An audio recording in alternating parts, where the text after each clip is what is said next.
20 दिन की बेचैनी और हर सुबह बेटे की खबर की उम्मीद और हर रात आंखों में उठते सवाल आज उन माँ बाप की सांसों में सुकून लौट आया है जिनका लाल सरहद पार पाकिस्तान की हिरासत में था।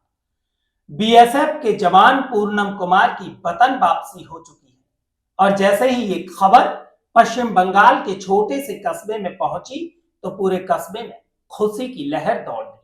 जवान की पत्नी की आंखें नम थीं, लेकिन चेहरा मुस्कुरा रहा था क्योंकि आज उनका पति सुरक्षित लौट आया था।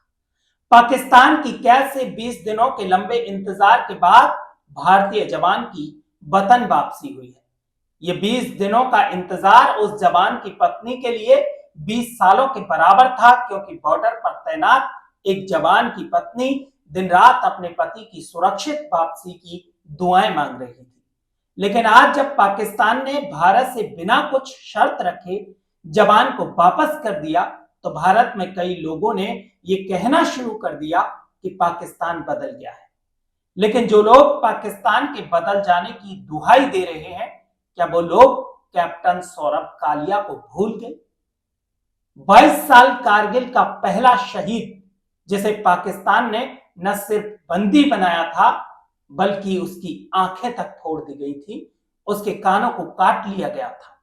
लोहे की गर्म सलाखें जवान के शरीर में घुसा दी गई थी और जब ये जवान तिरंगे में लिपटा हुआ अपने घर वापस लौटा तो भाई ने भौं देखकर पहचाना था।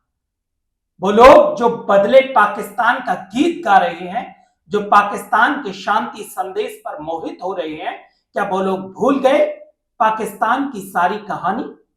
2013 मेंढर सेक्टर में हेमराज धाकड़ के सर को धड़ से अलग कर दिया गया। 2017 में कृष्ण घाटी में भारतीय सैनिक के शरीर के टुकड़े टुकड़े कर दिए, वो सब भूल गए। पाकिस्तान ने भारतीय जवान को सिर्फ इसलिए नहीं लौटाया कि वो बदल गया है, बल्कि पाकिस्तान ने जवान को इसलिए लौटाया क्योंकि बरसते गोलों ने पाकिस्तान की रीढ़ को तोड़कर रख दिया है। वरना जिसने जहर उगला हो, शरीर नोचा हो, उस सांप की मुस्कान पर तुम भरोसा करोगे? झंडे में चांद दिखना और चांद पर झंडा फहरने में औकात औकात का फर्क होता है। भारत अब वो पुराना शांति प्रिय वाला देश नहीं कि एक गाल पर थप्पड़ मारोगे तो दूसरा आगे कर देंगे। अब भारत में हर धोखे का हिसाब होता है, हर जख्म का बदला लिया जाता है। 23 अप्रैल 2025 को जवान बॉर्डर पर तैनात था और छाया की तलाश में गलती से बॉर्डर की सीमा पार कर जाता है और पूर्णम कुमार शाह पाकिस्तान के हत्थे चढ़ जाते हैं।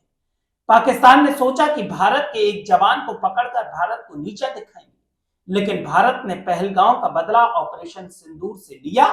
भारत ने ठोका और पाकिस्तान ने छोड़ा। लेकिन पाकिस्तान के द्वारा हमारे जवान को छोड़ा जाना कोई दरिया दिली नहीं है, बल्कि मौजूदा दौर में उसकी हर हार और उसकी बेबसी की निशानी है। इस बार भारत ने पाकिस्तान पर हमला किया है, इसलिए पाकिस्तान ने बिना कोई तमाशा किए, बिना कोई मांग रखे भारत के जवान को सुरक्षित वापस लौटाया है। 14 मई सुबह के करीब 10:30 बजे बीएसएफ जवान को संयुक्त चेक पोस्ट अटारी अमृतसर के रास्ते से भारत को सुरक्षित सौंपा गया है। बीएसएफ जवान की पत्नी ने सरकार से अपील की थी कि उनके पति को सुरक्षित वतन वापस लाया जाए, इसके लिए हर संभव प्रयास किया जाए। और आज पति की वतन वापसी पर जवान की पत्नी की आंखें तो नम दिखाई दी, लेकिन चेहरे पर एक मुस्कान थी। आप इस बारे में क्या कहना चाहते हैं? अपनी राय हमें कमेंट बॉक्स में जरूर दें और हमारे चैनल को सब्सक्राइब करें ताकि आगे की अपडेट आप तक पहुंचती रहे।